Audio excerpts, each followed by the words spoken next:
listening to What Haunts You, a podcast about the stories that haunt our dreams, and in this case, a podcast about the stories that haunt our dreams. I'm Katie. And I'm Carly. You can find us on Instagram at What Haunts You Pod or tap the bell to get notified when we have a new episode out. And if you're really having a good time, you can leave us a 5-star review on Spotify. We would love that. Yes, please. We are actually talking about a book today. I read a lot, like an absurd amount sometimes. And so we thought it would be fun for me to tell Katie about the books that I'm reading when they are horror related and just kind of talk about what comes up in them. Yes. I'm very curious about this book. Yeah, so this book was called Men, Women, and Chainsaws, and it's by Carol J. Clover, and it is about gender in the modern horror film. Nice. Yeah, I just like the title of the book in general. It's endearing. It is endearing. So what do you like think of when you think of just the idea of this book and the title? Like what's in your head just off judging a book by its cover? I mean, chainsaws obviously makes me think Texas Chainsaw Massacre, and I feel like there is kind of a lot of gender stuff in that one as well. And we already talked about this a little bit, and like the like final girl thing, and the way that the audience members are mostly young men, but they're kind of learning how to sympathize with women some of the time, or maybe it's another way to objectify them. But the author is definitely looking at it as not objectifying them. I'm not sure how to... That actually, so one of the quotes that I have written down kind of jumps off of that. And she says, I believe that the standard critique of horror as straightforward sadistic misogyny itself needs not only a critical, but a political interrogation. So she's essentially saying that the idea that it's all kind of identifying with victim and like all about kind of objectifying women and harming them is like a faulty view on horror. And a lot of that throughout the book, she kind of attributes that to taking an approach from outside of it, of somebody who's not really interested in it and maybe doesn't actually understand that well how it functions. And I think that's like interesting to think about too. Right. I think it's hard to like accurately critique something that you don't really engage with. Like if you don't like horror because you don't like being scared, then you aren't really going to understand the other layers and dimensions of it. Right. And she says that the book is not actually about horror, even though it kind of is about horror,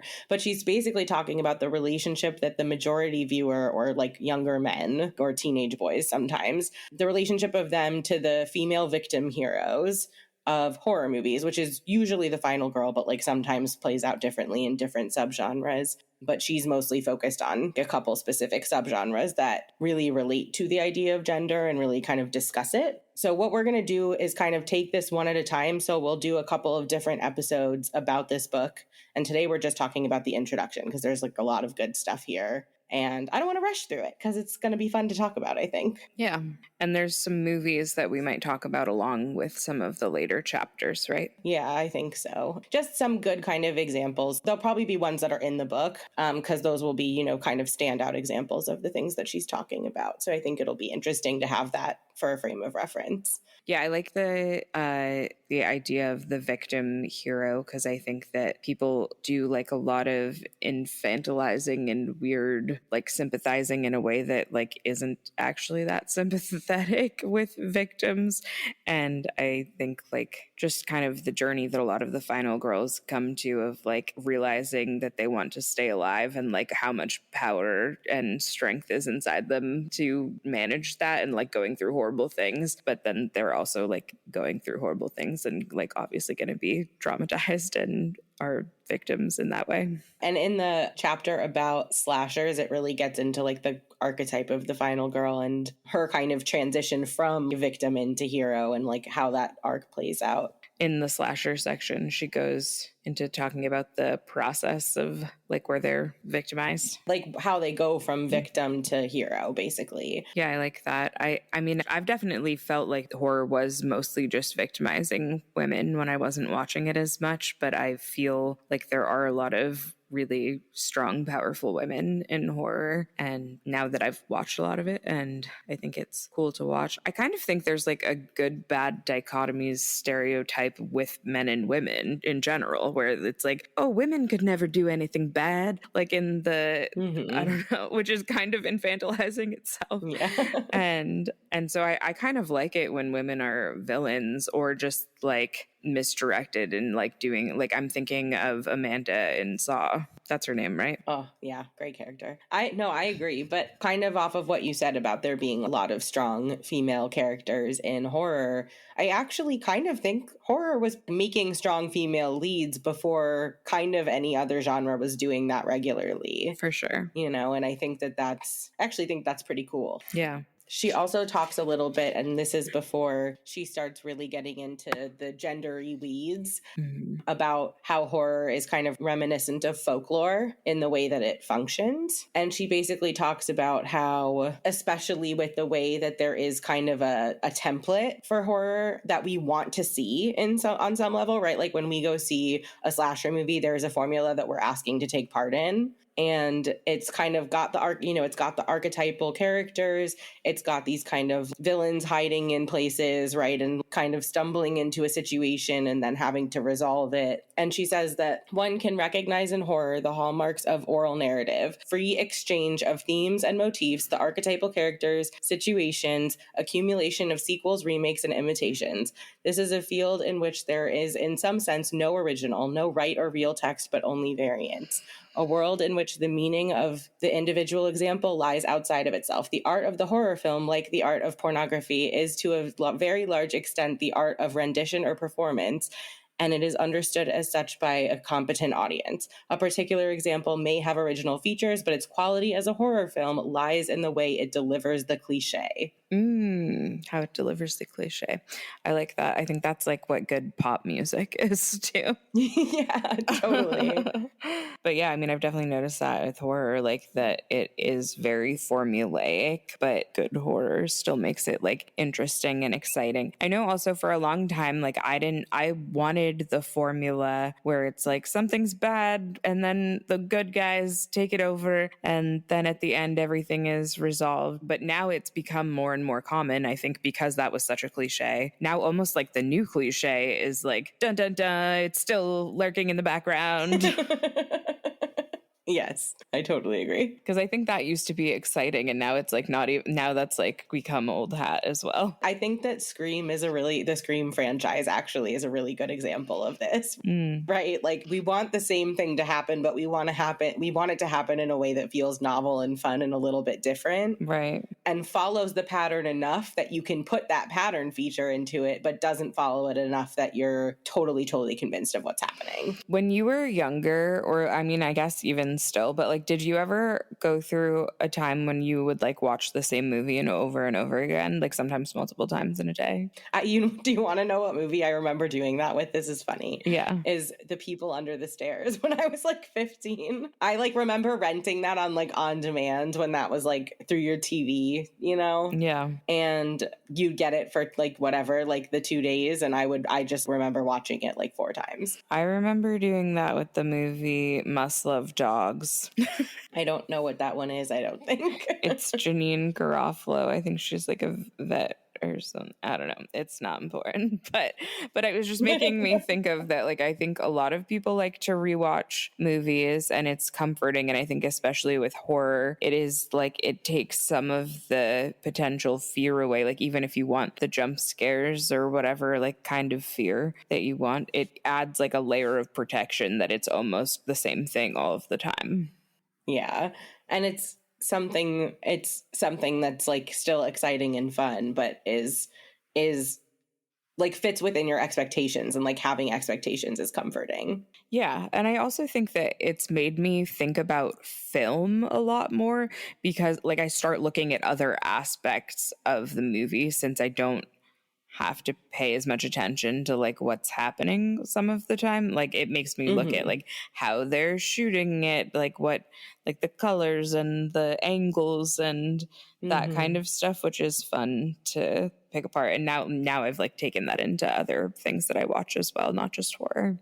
but I started doing that because of horror. Yeah, I feel like there are some movies where it's really fun to watch it like several times and kind of in your head alter who the protagonist is and like who you're going to invest the most in emotionally. Mm. And that's kind of fun to like see how that impacts how you're watching it and how you're feeling. I always love any movie that has like little hidden things that you don't notice until you've watched it several times. Talking about this is making me want to watch Barbarian. I was thinking of like Midsommar. Yeah.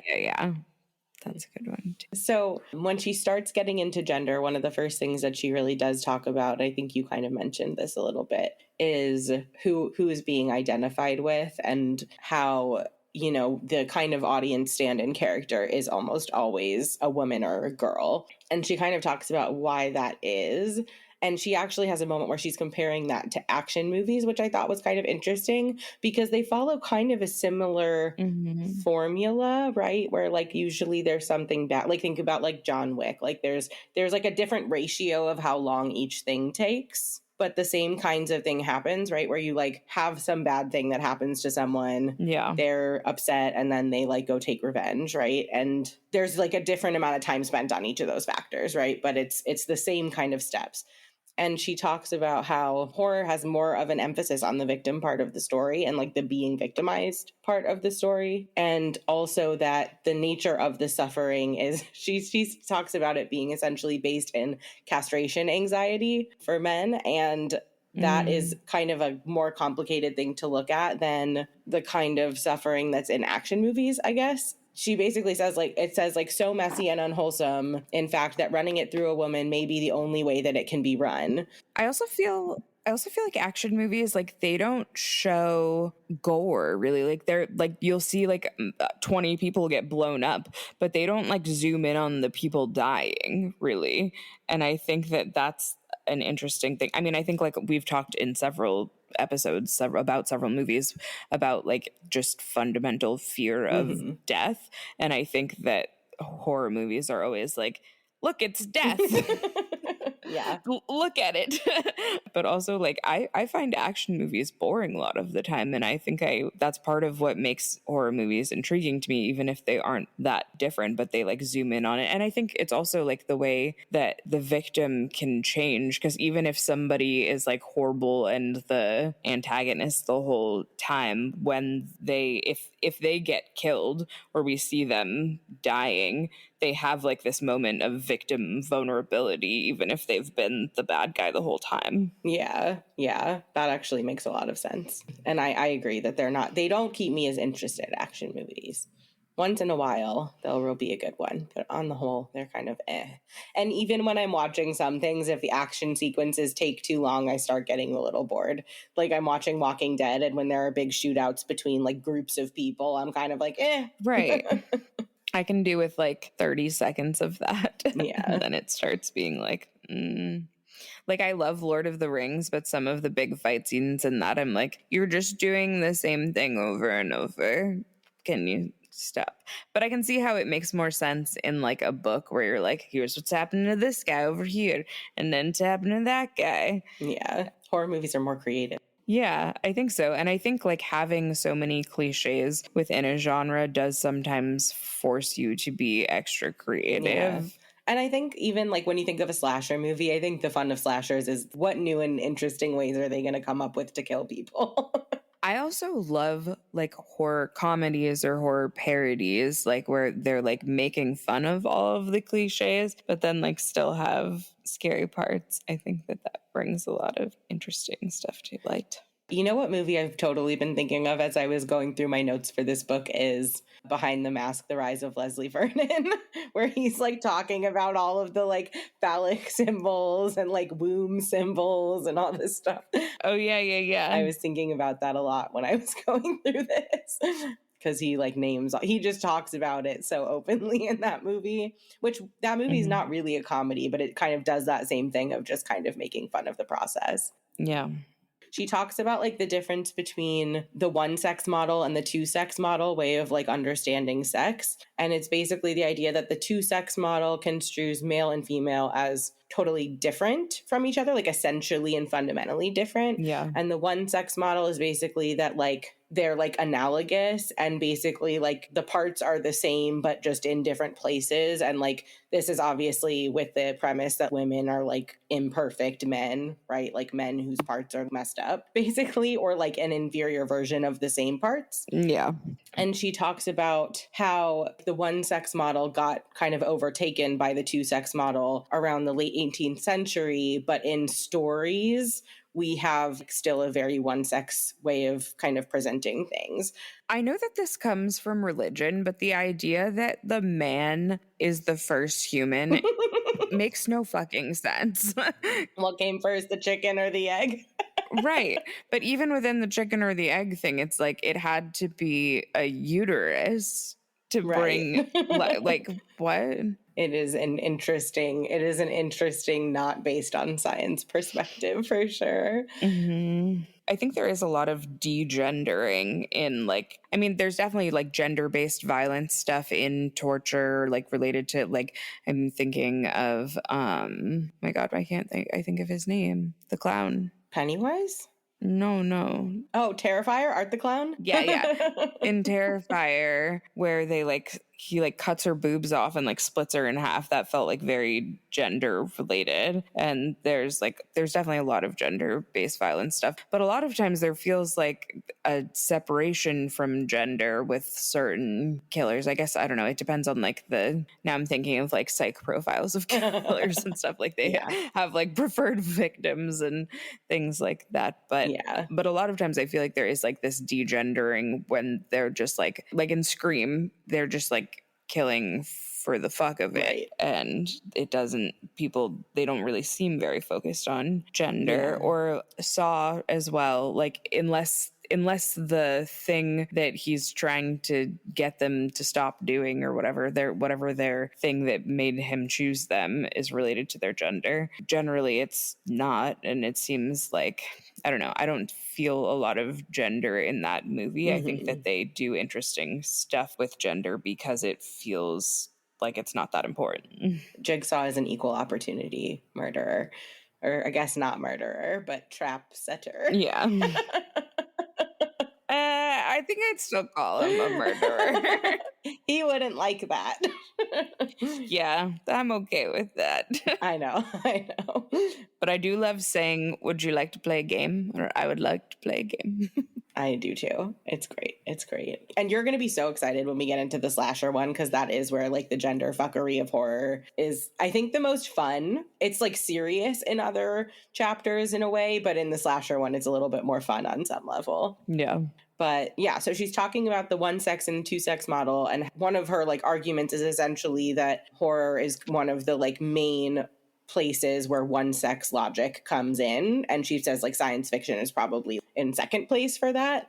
There's a lot of science fiction crossover in horror. I was thinking that too. Yeah. I was even thinking about like Alien. There's like a lot of birth, obviously related stuff in Alien. But she says, the world of horror is one that knows very well that men and women are profoundly different, but one at the same time repeatedly contemplates mutations and sliding whereby women begin to look a lot like men are pressured to become like women, and some people are impossible to tell apart.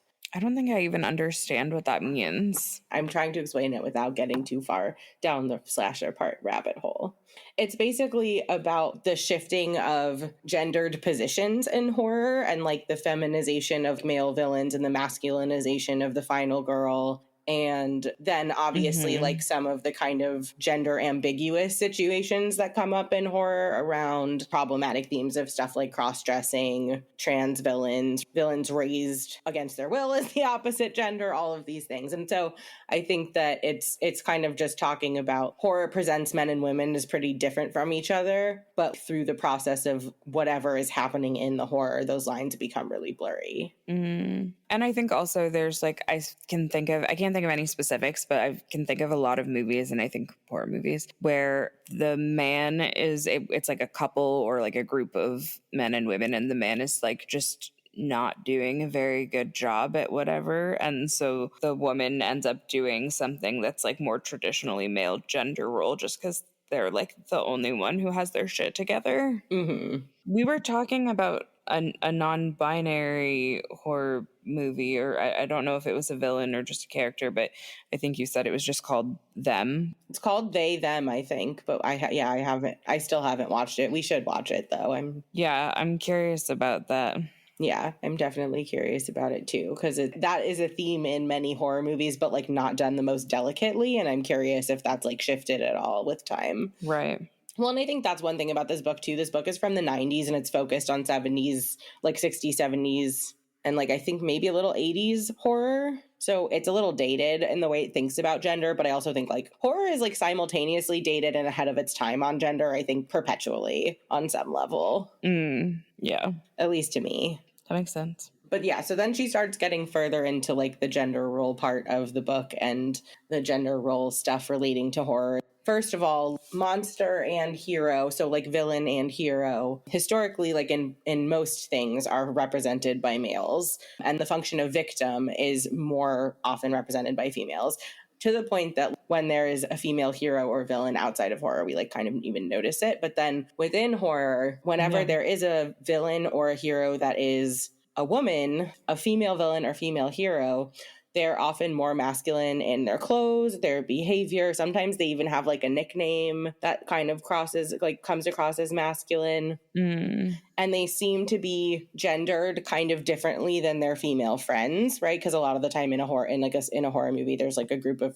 like friends. Yeah. And so she makes the argument that like within the context of horror, that sex proceeds from gender and not the other way around. She says a figure does not cry and cower because she is a woman. She is a woman because she cowers and cries. And a figure is not a psycho killer because he is a man. He is a man because he is a psycho killer. So she's kind of talking about the ways that like gender gets like pushed onto the characters in like these really overly symbolic ways. And the reliance on that a lot of the movies have. Right. Like with Michael Myers, they're like, he's obsessed with his sister. He's obsessed with what's her name because he was obsessed with his sister. Like there seems to be like he's a man, so he's obsessed with this woman in this like pseudo romantic way. Right. And like the killing of men in slasher movies is almost always kind of incidental. You know what I mean? Like it isn't like a main kind of item happening. And then she says, there are really only two characters in a myth, a mobile, heroic being who crosses boundaries and penetrates closed spaces, and an immobile being who personifies that damp, dark space that constitutes that which is to be overcome. That's interesting. So basically what she's talking about here, I think, is that like the positions available within the movie are so highly gendered. Yeah. That it almost wouldn't matter who was in them. There seems like there's a lot of like highly performative gender stuff too, like almost like draggy, like really. Oh my God, yeah. like overtly like high femme. Yeah. Can I actually read a quote? This is in the slasher chapter, but it's just so related to what you said that I need to say it anyway. She says, the idea that appearance and behavior do not necessarily indicate sex and indeed can misindicate sex is predicated on the understanding that sex is one thing and gender another. In practice, that sex is life, a less than interesting given, but that gender is theater. Whatever else it may be, Stretch's waving of the chainsaw is a moment of high drag. Yes. Which is like talking about in Texas Chainsaw 2. Have you seen Texas Chainsaw 2? No. Oh, it's really fun. You should see it. But there is a moment where she's like holding the chainsaw at like crotch level and she's just like being given a dick, right? Like she has like the phallic tool now. Yeah.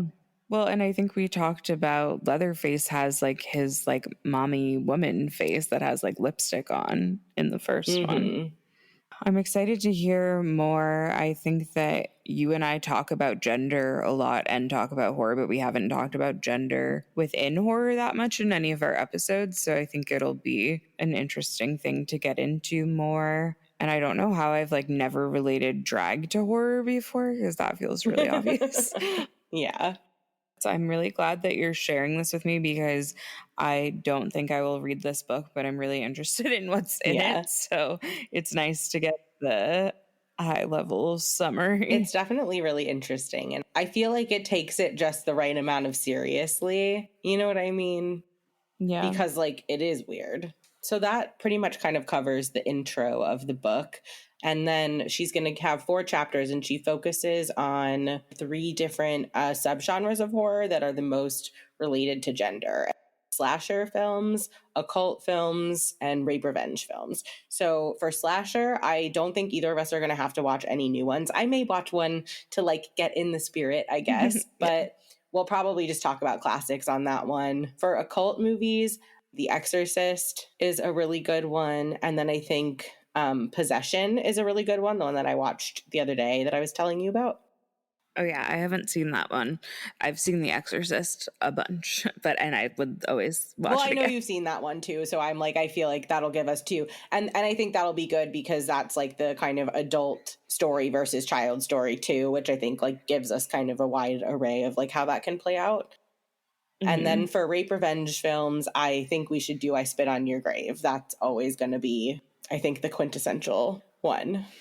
Okay, yeah, I've never seen that. I would like to see it. I also, does she talk about teeth at all? I want to talk about teeth at some Yeah, point. so she doesn't talk about it because she's only talking about like older movies than that, basically. Oh, right. Yeah, It was, I would say that is right. definitely rape revenge adjacent, though, for sure. I think usually they're more down to earth than Yeah. that one is. Vagina dentata. I know that one to me is kind of like in a category in my mind with like Jennifer's Body and Ginger Snaps, because it's kind of like I don't know. It's like it's got the same vibe. Coming of age sci-fi-ish. Yeah, like the coming of age, like kind of like weird sexual life of teenage girlhood, but not just straight up murder. I mean, it is murder, but like, you know what I mean? Something weird about it. Right. Yeah, I think murder when you're a werewolf or whatever, some kind of creature, then it's like there's an innate thing inside me that I can't control. And also like she with the vagina dentata, she seems like she can like kind of control it, but not totally. But I just love that actually, because it's like it seems like it's like totally fine when she is into it, but then as soon as she is not, and if the guy doesn't stop, then consequences. If only. Yeah. If only. But yes, I totally want to talk about teeth. I think we should do that soon. There are so many good movies that thinking about gender and horror and all of this stuff make me think of. Yeah. So I will be probably pitching those movies for a while. Yeah, I'm excited to like go through some stuff we've already talked about with a gender lens.